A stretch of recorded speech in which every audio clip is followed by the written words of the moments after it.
नमस्कार बच्चों।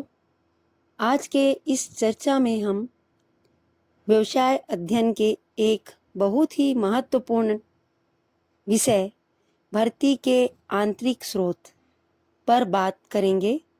जैसा कि हम जानते हैं, जब किसी कंपनी में कोई पद खाली होता है तो उसे भरने के दो तरीके होते हैं, बाहर से किसी को लाना या अंदर के ही लोगों को मौका देना। आज हम समझेंगे कि संस्था के अंदर मौजूद कर्मचारी से इन खाली पदों को कैसे भरा जाता है। चलिए जानते हैं कुछ महत्वपूर्ण बिंदु। पहला, स्थानांतरण। इसका सीधा मतलब है कर्मचारियों को एक जगह से दूसरी जगह भेजना। मान लीजिए आपकी कंपनी की एक ब्रांच में काम करने वाले लोग ज़्यादा हैं पर काम का बोझ कम है, और दूसरी ब्रांच में काम का बोझ ज़्यादा है पर कर्मचारियों की संख्या की कमी है। तो आप एक कर्मचारी को वहाँ भेज देते हैं। इससे ना तो पद बढ़ता है ना ही सैलरी, बस काम की जगह बदलती है। दूसरा महत्वपूर्ण बिंदु, पदोन्नति मतलब प्रमोशन।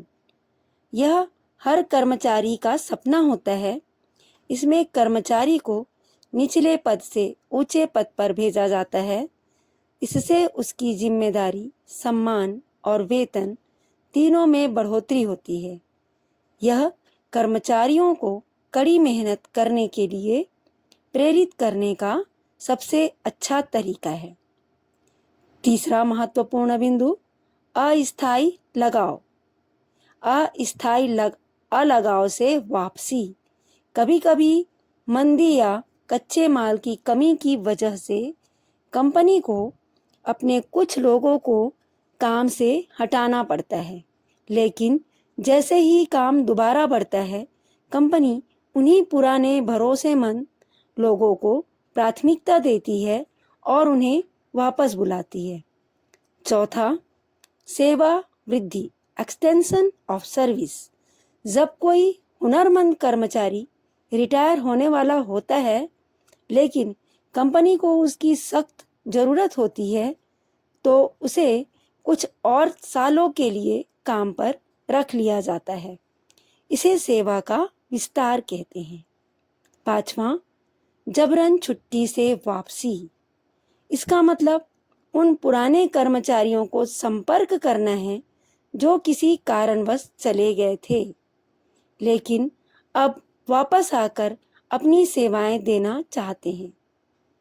तो ये थे 5 तरीके जिनसे एक कंपनी अपनी ज़रूरतों को अंदरूनी तौर पर पूरा करती है। अगले ऑडियो में हम इसके फायदे पर बात करेंगे।